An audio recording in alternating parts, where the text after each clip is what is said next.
Greetings investigators! On the 2nd and 3rd of December 2019, the UK had its second annual Arkham Nights event, which is an official FFG event celebrating all of the Arkham Files games. It returned to Huddersfield, birthplace of Prime Minister and Open University founder Harold Wilson, and stomping ground of Patrick Stewart. And the birthplace of Rugby League, obviously. The venue was once again the excellent IQ Gaming Centre, which is a multi-floor gaming venue and store with plenty of snacks and tea, which is close to the mainline rail station. The big draw this year was the chance to play and receive a free copy of The Blob That Ate Everything. The timetable kicked off at 11, but as soon as people got in the door at 10, they were setting up and playing pickup games. Saturday was generally an LCG day, with more than 75 people playing against the Blob with more than 1,000 health that began at 1 PM. They won! Then there were labyrinths of lunacy games for anyone who wanted to keep playing. Or you could play Murder at the Hotel, which had just released the week before. Not to mention all the other Arkham Files games, including the launch of Final Hour. There was even some Marvel Champions if you wanted a palate cleanser.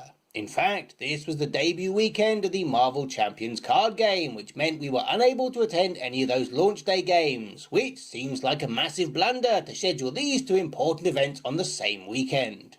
Sunday saw more board game play, but with a respectable 43-player game of the Blob in the afternoon. We did play, using our legendary core box only Roland Banks deck, and he didn't die in the first hour. He died in the second hour, but it was totally his sacrifice that led to a win. We're sure of it. And when the Blob ate the lights, it was a magnificent sight to see, or rather not see. Everyone was playing by torchlight. One of the great draws for Arkham Nights is the opportunity to try out the other Arkham games without any financial outlay, or having to read the rulebook. Huge props to the IQ Gaming Centre, who cracked open a brand new copy of Eldritch Horror so a table who had never played before could give it a try. And massive praise to Ash, who is the world's best Eldritch Horror teacher. In honour of the Mythos Busters, we played Diana Stanley, and it did not go well. But switching to Agnes Baker made short work of Ithaqua. Yes, that's right, someone actually won an Arkham Files game. Who knew that was possible, eh? The other brand new game to us was Elder Sign, that dice-rolling extravaganza. In tribute to the great old ones, we took Carolyn Fern the Botanist out for a spin. This is a game that comes with 16 investigators right out of the box, and boy did we get through them with death after death. But it turns out if you read the rules and play correctly, things get easier. And we had a bizarre game which grew to 10 adventures out on the table instead of the starting 6. The other great draw for the Arkham Nights events was the swag. Whilst there was no handy bag this year, the organisers put all the swag into the deck box, making sure everyone got all their items. There was another poster, and they had tubes available to make sure that they survived the journey home. Check out our future video for a deep dive on all the swag.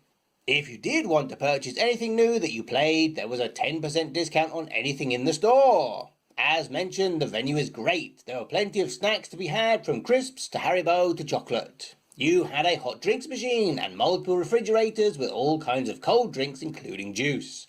They allow you to bring in your own food, and there are plenty of places nearby if you wanted to pop out for lunch or dinner.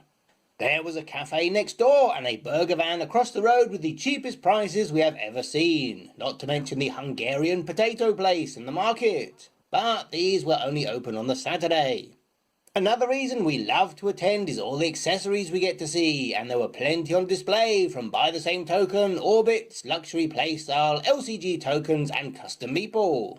Costume-wise, a Luke Robinson complete with gatebox stole the show.